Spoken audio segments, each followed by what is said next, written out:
પણ લગ્નની વાત નીકળે ને એટલે લગ્ન છે ને એમાં પ્રોસેસન આવે, ખબર છે ને? આમ ઓલો પ્રોસેસનની અંદર આમ જુઓ તો મુંબઈની મને ખબર નથી, પણ અમારે સૌરાષ્ટ્રમાં તો રોડમાં તો ઉનાળાના લગ્ન હોય અને આખું ગામ દેખાય ને એ દેખાડે. એમાં ડીજે હોય તો પેલા એક સમયે બેન્ડ પાર્ટી હતી, તમે બેન્જો પાર્ટી આવતી, યાદ કેવું વાગે એમાં? કેશિયો પાર્ટી કહેતા એને. એક બે કોમના જ લોકોમાં એની માસ્ટરી હતી અને એ એક દિવસના 3-4 લગ્ન એને ઓર્ડર હોય અને એ ફૂલ થઈ ગયેલા હોય. ફૂલ અને બીજું ન સમજતા કાંઈ, એને મૂળ યાદ જ ન હોય કે મનીષભાઈ ભલાણી કોણ છે, કોની ઘરે દીકરાના લગ્ન છે, દીકરી. એને કોઈ એક જણો ભાઈ કોકનો કઈ આમંત્રણ આપી આવ્યું ને 2500 રૂપિયા ફિક્સમાં 2 કલાક એને વગાડવાનું હોય. હવે એ વગાડતા હોય અને માર્ક કરજો તમે કે પ્રોસેસન જ્યારે નીકળે છે ને ત્યારે 10-15 જણાને જ નાચવામાં રસ હોય રોડ માથે, બાકી તો બધા ટ્રાફિક કંટ્રોલ પકડો. એ આ બાજુ 25 જણા તો ટ્રાફિક કંટ્રોલ જ કરતા હોય. માર્ક કરજો. સ્કૂટર વાળાને, ગાડી વાળાને શાંતિ રાખો. આ દ્રશ્ય તમે જોયેલા, હું તમને કહું છું ખાલી.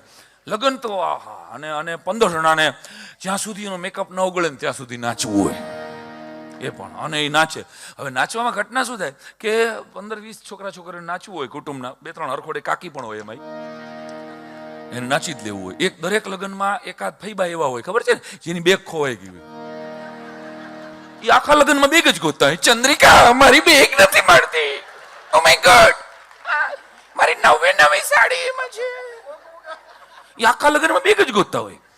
એને બેગ મળે નહીં, બેગ મળે ને લગ્ન પૂરા થઈ જાય. અને કોકે ગાડલા હેઠે ભરાવી દીધી, મૂકી દીધી, એની માથે ગાડલું મૂકી દીધું, મૂળ એમાં ગોટે ચડી હોય બેગ. એ આખા લગ્નમાં બેગ. દરેકના લગ્નમાં આ દ્રશ્યો હોય. હવે પાર્ટી પ્લોટમાં ન જોવા મળે, પણ જૂના સમયમાં જ્યારે વાડીમાં લગ્ન થતા, યાદ કરો, વાડીમાં, અને 4 બાથરૂમ હોય અને 40 જણા નાવામાં હોય. આ બધી વાસ્તવિક મિડલ ક્લાસ ફેમિલીમાંથી હું આવું છું એટલે મારી પાસે એના દ્રશ્યો જ છે. 40 જણા નાવાનો હોય, એમાં 10 જણા તો પછી સ્પ્રે છાંટી લે. બહુ ટાટ છે કાં, બહુ ટાટ છે કાં. મૂળ નાવાનો આળસું. અને 5 વાગ્યામાં જાન ઉપાડવાની હોય, ખબર છે ને? અને ખાનદાનમાં એકાદ કાકા એવા હોય જે એવી જોરથી ઉલ ઉતારે ને આખી જાનને જગાડી દે. આપણે તો કાના ગળામાંથી હાંડિયો કાઢવો છે યાર, શું છે પણ આટલી બધી ઉલ ઉતારો છો જોર.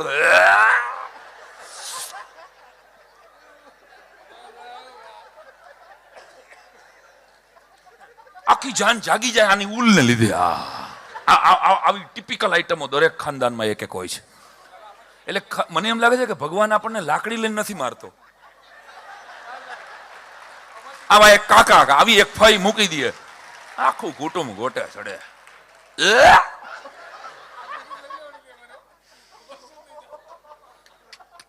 આખી જાન જાગી જાય. અને તમારે જોવું, જાનની અંદર એવો વિષય જ ન હોય કે અંતાક્ષરી રહીમાં વગર કોઈ લગ્ન પૂરા જ ન થાય, ખબર છે? અને દરેક ખાનદાનમાં એક રહનું ગોયું હોય. ગોયું સમજો તમે? મુંબઈ વાળા ન સમજો ને, કાંઈ નહીં, નથી સમજાવું. બધું કઈ જીવનમાં સમજવું થોડું ફરજિયાત છે. એ ગૂગલ કરી લે, ગૂગલમાં ન મળે. રહનું ગોયું. ટૂંકમાં very interested, you know, very interested actually. એને રસનું ગોયું કહેવાય. આ દેશી શબ્દ છે, રહનું ગોયું છે. આ રહ નહીં, આને ઇન્ટરેસ્ટ નથી. આમાં ઇન્ટરેસ્ટ બહુ છે, બહુ ઇન્ટરેસ્ટ. આના સિવાય કાંઈ ઇન્ટરેસ્ટ નથી. લ્યો બસ, હવે સમજાઈ ગયું એમ તો કહો ને, કે સમજાવવા જ રાખીશું તમને. તો એ રહનું ગોયું હોય એને છે ને અંતાક્ષરીની બહુ આમ હોય એમ કે અંતાક્ષરી રમીએ. આપણે અંતાક્ષરી શરૂ કરીએ 5 વાગ્યામાં અંતાક્ષરી શરૂ કરે. સવારના બધા નીંદરમાં અડધા હુતા હોય, અને આ 5 વાગ્યામાં એવા એ જે રહનું ગોયું હોય ને એનો અવાજ પાણા જેવો હોય પાછો. અને એ સાલાને આખા ગીત આવડતા હોય.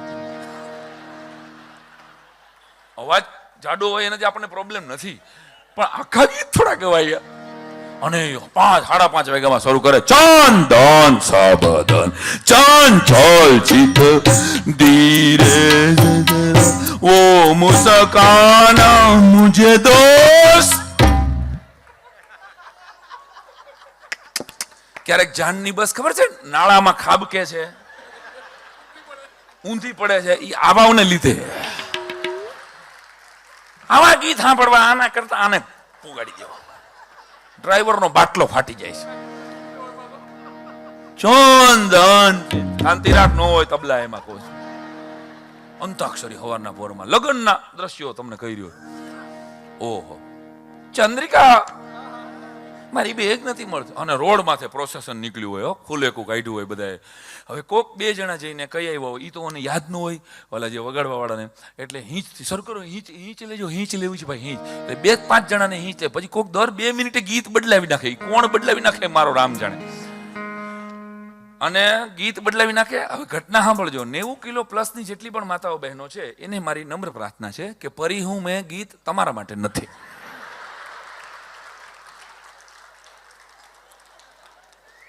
90 કિલોની પરી ના હોય બેન, પરી 50ની હોય, 55 સુધી ઓકે, હું એગ્રી કરું. પણ 55 ની ઉપર ભાઈ તમારે તો પરી હું મેં ગીત વાગે ને એટલે રાષ્ટ્રગીતની મુદ્રામાં ઊભું રહી જવું જોઈએ. ખબરદાર જો નાઈકી છો તો હવે પછી કોઈ. અને ઓલો કોઈ જાણે ગીત બદલાવી નાખે, ક્યાં ગીત અરે કેવું ભેગું થઈ જાય. મારો રામ જાણે કેવું શરૂ કરે લોકગીત. આપણા મલોકના માયાલુ માનવી, આપણા મલોકના માયાલુ માનવી, માયા મેલીને વયા જાશું મારા મેરમાં, હાલો ને આપણા મલકમાં, હાલો ને આપણા મલકમાં. પરી હું મેં, परी हूँ मैं मुझे न छूना, परी हूँ मैं.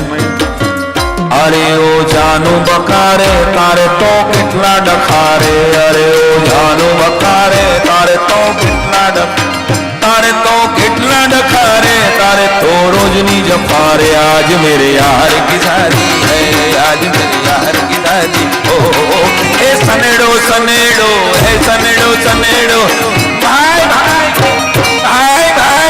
परी हूँ मैं बेबी ने बोनवीटा पीवड़ाव, बेबी मूड में नहीं, बेबी ने. परी हूँ मैं.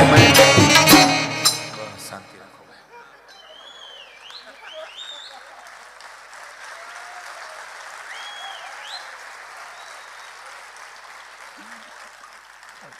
કયું ગીત ક્યાંમાં ઘૂસી જાય મારો રામ જાણે. કઈ રીતે નાચવું અને બધું પૂરું થવાની અણીમાં હોય ને, જેવા બધા થાકે ને એટલે એક કાકા હોય સ્પેશિયલ, મોરલીના સ્પેશિયલ હોય,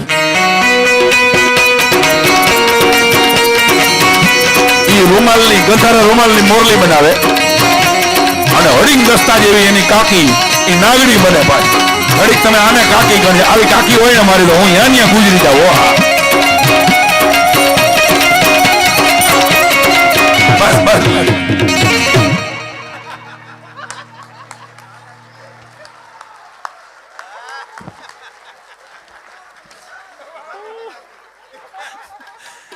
પણ આ કલ્યાણજી આનંદજી બનાવેલી હો, આપણા ગુજરાતીની ભેટ છે બોલીવુડ ને દોસ્તો, યાદ રાખજો. ફરી વાર એ ઓરિજિનલ વગાડો કેવી હતી આ ઓરિજિનલ મોરલી. પહેલી વાર બોલીવુડમાં આવી આપણા ભાઈ.